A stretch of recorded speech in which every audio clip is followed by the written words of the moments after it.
بیعت مکمل ہو چکی تو رسول اللہ صلی اللہ علیہ وآلہ وسلم نے یہ تجویز رکھی کہ 12 سربراہ منتخب کر لیے جائیں جو اپنی اپنی قوم کے نقیب ہوں اور اس بیعت کی دفعات پر عمل درآمد کے لیے اپنی قوم کی طرف سے وہی ذمہ دار اور مکلف ہوں۔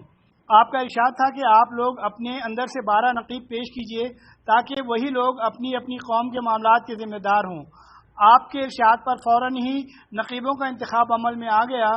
9 خزرج سے منتخب کیے گئے اور 3 اوس سے۔ نام یہ ہیں: نقبہ اسد بن زرارہ بن عدس، عبداللہ بن رواحہ، برا بن معرور، عبادت بن صامت، منذر بن عمرو۔ اوس کے نقبہ اسید بن حزیر، رفا بن عبد المنذر۔ جب ان نقبہ کا انتخاب ہو چکا تو ان سے سردار اور ذمہ دار ہونے کی حیثیت سے رسول اللہ صلی اللہ علیہ وآلہ وسلم نے ایک اور عہد لیا۔ آپ نے فرمایا آپ لوگ اپنی قوم کے جملہ معاملات کے کفیل ہیں جیسے حواری حضرت عیسیٰ علیہ السلام کی جانب سے کفیل ہوئے تھے، اور میں اپنی قوم یعنی مسلمانوں کا کفیل ہوں۔ ان سب نے کہا جی ہاں۔ معاہدہ مکمل ہو چکا تھا اور اب لوگ بکھرنے ہی والے تھے کہ ایک شیطان کو اس کا پتہ چل گیا۔ چونکہ یہ انکشاف بالکل آخری لمحات میں ہوا تھا اور اتنا موقع نہ تھا کہ یہ خبر چپکے سے قریش کو پہنچا دی جائے اور وہ اچانک اس اجتماع کے شرکا پر ٹوٹ پڑے اور انہیں گھاٹی ہی میں جا لیں، اس لیے شیطان نے جھٹ ایک اونچی جگہ کھڑی ہو کر نہایت بلند آواز سے، جو شاید ہی کبھی سنی گئی ہو، یہ پکار لگائی: خیموں والوں، محمد کو دیکھو، اس وقت بدین اونٹ کے ساتھ ہیں اور تم سے لڑنے کے لیے جمع ہیں۔ رسول اللہ نے فرمایا یہ اس گھاٹی کا شیطان ہے۔ او اللہ کے دشمن، سن، اب میں تیرے لیے جلد ہی فارغ ہو رہا ہوں۔ اس کے بعد آپ نے لوگوں سے فرمایا کہ وہ اپنے ڈیروں پر چلے جائیں۔ اس شیطان کی آواز سن کر حضرت عباس بن عبادہ نے فرمایا اس ذات کی قسم جس نے آپ کو حق کے ساتھ مبعوث فرمایا ہے، آپ چاہیں تو ہم کل اہل منی پر اپنی تلواروں کے ساتھ ٹوٹ پڑیں۔ آپ نے فرمایا ہمیں اس کا حکم نہیں دیا گیا، بس آپ لوگ اپنے ڈیروں میں چلے جائیں۔ اس کے بعد لوگ واپس جا کر سو گئے یہاں تک کہ صبح ہو گئی۔ خبر قریش کے کانوں تک پہنچی تو غم و الم کی شدت سے ان کے اندر کوہرام مچ گیا، کیونکہ اس جیسی بیعت کی جو نتائج ان کی جان و مال پر مرتب ہو سکتے تھے اس کا انہیں اچھی طرح اندازہ تھا۔ چنانچہ صبح ہوتے ہی ان کے روسا اور اکابرین کی ایک بھاری بھرکم وفد نے اس معاہدے کے خلاف سخت احتجاج کے لیے اہل یثرب کے خیموں کا رخ کیا اور یوں عرض پرداز ہوا: خزرج کے لوگوں، ہمیں معلوم ہوا ہے کہ آپ لوگ ہمارے اس صاحب کو ہمارے درمیان سے نکال لے جانے کے لیے آئے ہیں اور ہم سے جنگ کرنے کے لیے اس کی ہاتھ پر بیعت کر رہے ہیں۔ حالانکہ کوئی عرب قبیلہ ایسا نہیں جسے جنگ کرنا ہمارے لیے اتنا زیادہ ناگوار ہو جتنا آپ حضرات سے ہے، لیکن چونکہ مشرکین خزرج اس بیعت کے بارے میں سرے سے کچھ جانتے ہی نہ تھے، کیونکہ یہ مکمل رازداری کے ساتھ رات کی تاریکی میں زیر عمل آئی تھی، اس لیے ان مشرکین نے اللہ کی قسم کھا کر یقین دلایا کہ ایسا کچھ ہوا ہی نہیں، ہم اس طرح کی کوئی بات سرے سے جانتے ہی نہیں۔ بالآخر پہلا وفد عبداللہ بن ابی بن سلول کے پاس پہنچا، وہ بھی کہنے لگا یہ باطل ہے، ایسا نہیں ہوا اور یہ تو ہو ہی نہیں سکتا کہ میری قوم مجھے چھوڑ کر اس طرح کا کام کر ڈالے۔ اگر میں یثرب میں ہوتا تو بھی مجھ سے مشورہ کیے بغیر میری قوم ایسا نہ کرتی۔ باقی رہے مسلمان تو انہوں نے کنکھیوں سے ایک دوسرے کو دیکھا اور چپ سادھ لی، ان میں کسی نے ہاں یا نہ کے ساتھ زبان ہی نہیں کھولی۔ آخر روسا قریش کا رجحان یہ رہا کہ مشرکین کی بات سچ ہے، اس لیے وہ نامراد واپس چلے گئے۔ روسا مکہ تقریباً اس یقین کے ساتھ پلٹے تھے کہ یہ خبر غلط ہے، لیکن اسی قریش میں برابر لگے رہے۔ بالآخر انہیں یقینی طور پر معلوم ہو گیا کہ یہ خبر صحیح ہے اور بیعت ہو چکی ہے، لیکن یہ پتہ اس وقت چلا جب حجاج اپنے اپنے وطن روانہ ہو چکے تھے، اس لیے ان کے سواروں نے تیز رفتاری سے اہل یثرب کا پیچھا کیا، لیکن موقع نکل چکا تھا۔ البتہ انہوں نے سعد بن عبادہ اور منذر بن عمرو کو دیکھ لیا اور انہیں جا کھدیڑا، لیکن منذر زیادہ تیز رفتار ثابت ہوئے اور نکل بھاگے۔ البتہ سعد بن عبادہ پکڑ لیے گئے اور ان کا ہاتھ گردن کے پیچھے ان کے کجاوے کی رسی سے باندھ دیا گیا، پھر انہیں مارتے پیٹتے اور بال نوچتے ہوئے مکہ لے جایا گیا، لیکن وہاں مطعم بن عدی اور حارث بن حرب بن عبیہ نے آ کر چھڑا دیا، کیونکہ ان دونوں کے جو قافلے مدینے سے گزرتے تھے وہ حضرت سعد ہی کی پناہ میں گزرتے تھے۔ ادھر انصار ان کی گرفتاری کے بعد باہم مشورے کر رہے تھے کہ کیوں نہ دھاوا بول دیا جائے، مگر اتنے میں وہ دکھائی پڑ گئے اور اس کے بعد تمام لوگ بخیریت مدینہ پہنچ گئے۔ یہی عقبہ کی دوسری بیعت ہے جسے بیعت عقبہ کبریٰ کہا جاتا ہے۔ یہ بیعت ایک ایسی فضا میں زیر عمل آئی جس پر محبت و وفاداری، منتشر اہل ایمان کے درمیان تعاون و تناصر، باہمی اعتماد اور جانسپاری و شجاعت کے جذبات چھائے ہوئے تھے۔ چنانچہ یثربی اہل ایمان کے دل اپنے کمزور مکی بھائیوں کی شفقت سے لبریز تھے۔ ان کے اندر ان بھائیوں کی حمایت کا جوش تھا اور ان پر ظلم کرنے والوں کے خلاف غم و غصہ تھا۔ ان کے سینے اپنے اس بھائی کی محبت سے سرشار تھے جسے دیکھے بغیر محض للہ فی اللہ اپنا بھائی قرار دے لیا تھا، اور یہ جذبات و احساسات محض کسی عارضی کشمکش کا نتیجہ نہ تھے جو دن گزرنے کے ساتھ ساتھ ختم ہو جاتے، بلکہ اس کا منبع ایمان باللہ، ایمان بالرسول اور ایمان بالکتاب تھا، یعنی وہ ایمان جو ظلم و عدو ان کے کسی بڑی قوت کے ساتھ سرنگو نہیں ہوتا۔ وہ ایمان جب اس کی باد بہاری چلتی ہے تو عقیدہ و عمل میں عجائبات کا ظہور ہوتا ہے۔ اسی ایمان کی بدولت مسلمانوں نے صفحات زمانہ پر ایسے کارنامے ثبت کیے اور ایسے آثار و نشانات چھوڑے کہ ان کی نظیر سے ماضی عالماً مستقبل بھی خالی رہے گا۔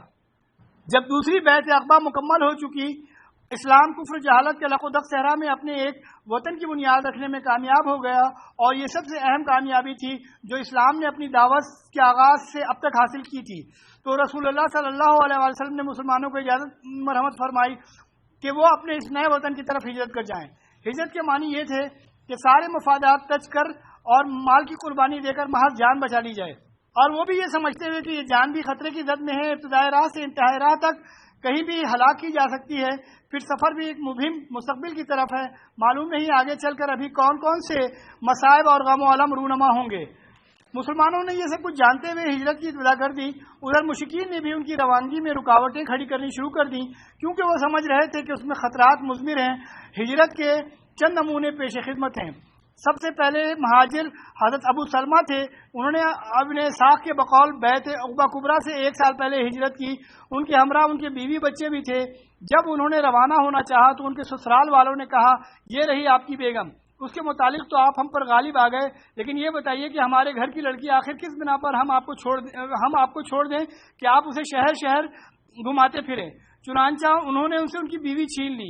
اس پر ابو سلمہ کے گھر والوں کو تاؤ آ گیا اور انہوں نے کہا، جب تم لوگوں نے اس عورت کو ہماری آدمی سے چھین لیا ہے تو ہم اپنا بیٹا اس عورت کے پاس نہیں رہنے دے سکتے۔ چنانچہ دونوں فریق نے اس بچے کو اپنی طرف کھینچا، جس سے اس کا ہاتھ اکھڑ گیا اور ابو سلمہ کے گھر والے اس کو اپنے پاس لے گئے۔ خلاصہ یہ تھا کہ ابو سلمہ نے تنہا مدینے کا سفر کیا۔ اس کے بعد حضرت ام سلمہ کا حال یہ تھا کہ وہ اپنے شوہر کی روانگی اور اپنے بچے سے محرومی کے باعث روزانہ صبح البتہ پہنچ جاتی جہاں یہ ماجرا پیش آیا تھا، اور شام تک روتی رہتی۔ اسی حالت میں 1 سال گزر گیا۔ بالآخر ان کے گھرانے کے کسی آدمی کو ترس آ گیا اور اس نے کہا، اس بیچاری کو جانے کیوں نہیں دیتے؟ اسے خامخواہ اس کے شوہر اور بیٹے سے جدا کر رکھا ہے۔ اس پر ام سلمہ سے ان کے گھر والوں نے کہا، اگر تم چاہو تو اپنے شوہر کے پاس چلی جاؤ۔ حضرت ام سلمہ نے بیٹے کو اس کے ددیال والوں سے واپس لیا اور مدینہ چل پڑی۔ اللہ اکبر! کوئی 500 کلومیٹر کی مسافت کا سفر اور ساتھ میں اللہ کی کوئی مخلوق نہیں۔ جب تنیم پہنچی تو عثمان بن ابی طلحہ مل گیا۔ اسے حالات کی تفصیل معلوم ہوئی تو مشاہد کرتا ہوا مدینہ پہنچانے لے گیا، اور جب قبیلے کی آبادی نظر آئی تو بولا، تمہارا شوہر اسی بستی میں ہے، اسی میں چلی جاؤ، اللہ برکت دے۔ حضرت صہیب نے جب ہجرت کا ارادہ کیا تو ان سے کفار قریش نے کہا، تم ہمارے پاس آئے تھے تو حقیر و فقیر تھے، لیکن یہاں آ کر تمہارا مال بہت زیادہ ہو گیا اور تم بہت آگے پہنچ گئے۔ اب تم یہ چاہتے ہو کہ اپنی جان اور مال دونوں لے کر چل دو، تو بخدا ایسا نہیں ہو سکتا۔ حضرت صہیب نے کہا، اچھا یہ بتاؤ، اگر میں اپنا مال چھوڑ دوں تو تم میری راہ چھوڑ دو گے؟ انہوں نے کہا ہاں۔ حضرت صہیب نے کہا، اچھا تو پھر ٹھیک ہے، چلو میرا مال تمہارے حوالے۔ رسول اللہ کو اس کا علم ہوا تو آپ نے فرمایا، صہیب نے نفع اٹھایا۔ حضرت عمر بن خطاب رضی اللہ عنہ، عیاش بن ابی ربیعہ اور حشام بن عائذ بن وائل نے آپس میں طے کیا کہ فلاں جگہ صبح اکٹھے ہو کر وہیں سے مدینے کو ہجرت کی جائے گی، اور حضرت عمر اور عیاش تو وقت مقررہ پر آ گئے، لیکن حشام کو قید کر دیا گیا۔ پھر جب یہ دونوں حضرات مدینہ پہنچ کر قبا میں اتر چکے تو عیاش کے پاس ابو جہل اور اس کا بھائی حارث پہنچے۔ تینوں کی ماں ایک تھی۔ ان دونوں نے عیاش سے کہا، تمہاری ماں نے نظر مانی ہے کہ جب تک وہ تمہیں نہ دیکھ لے گی سر میں کنگھی نہ کرے گی اور دھوپ چھوڑ کر سائے میں نہ آئے گی۔ یہ سن کر عیاش کو اپنی ماں پر ترس آ گیا۔ حضرت عمر نے یہ کیفیت دیکھ کر عیاش سے کہا، عیاش دیکھو خدا کی قسم یہ لوگ محض تمہارے دین سے فتنے میں ڈالنا چاہتے ہیں، لہذا ان سے ہوشیار رہو. خدا کی قسم اگر تمہاری ماں کو جوؤں نے اذیت پہنچائی تو وہ کنگھی کر لے گی، اور اسے مکے کی ذرا کڑی دھوپ لگی تو وہ سائے میں چلی جائے گی. مگر عیاش نہ مانے، انہوں نے اپنی ماں کی قسم پوری کرنے کے لیے ان دونوں کے ہمراہ نکلنے کا فیصلہ کر لیا. حضرت عمر نے کہا اچھا جب یہی کرنا پر آمادہ ہو تو میری یہ اونٹنی لے لو، یہ بڑی عمدہ اور تیز رو ہے، اس کی پیٹھ نہ چھوڑنا، اور لوگوں کی طرف سے کوئی مشکوک حرکت ہو تو نکل بھاگنا. عیاش اونٹنی پر سوار ان دونوں کے ہمراہ نکل پڑے. راستے میں ایک جگہ ابو جہل نے کہا بھائی میرا یہ اونٹ تو بڑا سخت نکلا، کیوں نہ تم مجھے اپنی اس اونٹنی پر بٹھا لو، پیچھے بٹھا لو. عیاش نے کہا ٹھیک ہے، اور اس کے بعد اونٹنی بٹھا دی. ان دونوں نے بھی اپنی اپنی سواریاں بٹھائی تاکہ ابو جہل عیاش کی اونٹنی پر پلٹ آئے. لیکن جب تینوں زمین پر آ گئے تو یہ دونوں اچانک عیاش پر ٹوٹ پڑے انہیں رسی سے جکڑ کر باندھ دیا، اور اسی بندی ہوئی حالت میں دن کے بعد مکہ لایا اور کہا اے اہل مکہ، اپنے بیوقوفوں کے ساتھ ایسا ہی کرو جیسا ہم نے اس بیوقوف کے ساتھ کیا ہے. آدمی نے ہجرت کا علم ہو جانے کی صورت میں ان کے ساتھ مشرکین جو سلوک کرتے تھے اس کی یہ 3 نمونے ہیں، لیکن سب کے باوجود آگے پیچھے پہ در پہ نکلتے ہی رہے. چنانچہ بیت عقبہ کبریٰ کے صرف 2 ماہ بعد مکے میں رسول اللہ، حضرت ابوبکر صدیق اور حضرت علی کے علاوہ کچھ ایسے مسلمان ضرور رہ گئے تھے جنہیں مشرکین نے زبردستی روک رکھا تھا. ان دونوں حضرات حضرت ابوبکر اور حضرت علی کو بھی رسول اللہ نے روک رکھا تھا.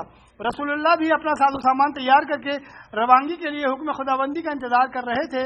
حضرت ابوبکر رضی اللہ عنہ کا رخت سفر بھی بنا ہوا تھا. صحیح بخاری میں حضرت عائشہ سے مروی ہے کہ رسول اللہ صلی اللہ علیہ وآلہ وسلم نے فرمایا کہ مجھے تمہارا مقام ہجرت دکھلا دیا گیا ہے. یہ لاوے کی 2 پہاڑیوں کے درمیان واقع ایک نخلستانی علاقہ ہے. اس کے بعد لوگوں نے مدینے کی جانب ہجرت کی. عام مہاجرین حبشہ بھی مدینے ہی آ گئے. حضرت ابوبکر نے بھی سفر مدینے کے لیے ساز و سامان تیار کر لیا، لیکن رسول اللہ صلی اللہ علیہ وآلہ وسلم نے ان سے فرمایا ذرا رکے رہو کیونکہ توقع ہے کہ مجھے بھی اجازت دے دی جائے گی. حضرت ابوبکر رضی اللہ عنہ نے کہا میرے باپ آپ پر فدا، کیا آپ کو اس کی امید ہے؟ آپ نے فرمایا ہاں. اس کے بعد ابوبکر رضی اللہ عنہ رکے رہے تاکہ رسول اللہ صلی اللہ علیہ وسلم کے ساتھ سفر کر سکیں. اس کے پاس 2 اونٹنیاں تھیں، انہیں بھی 4 ماہ تک ببول کے پتوں کا خوب چارہ کھلایا.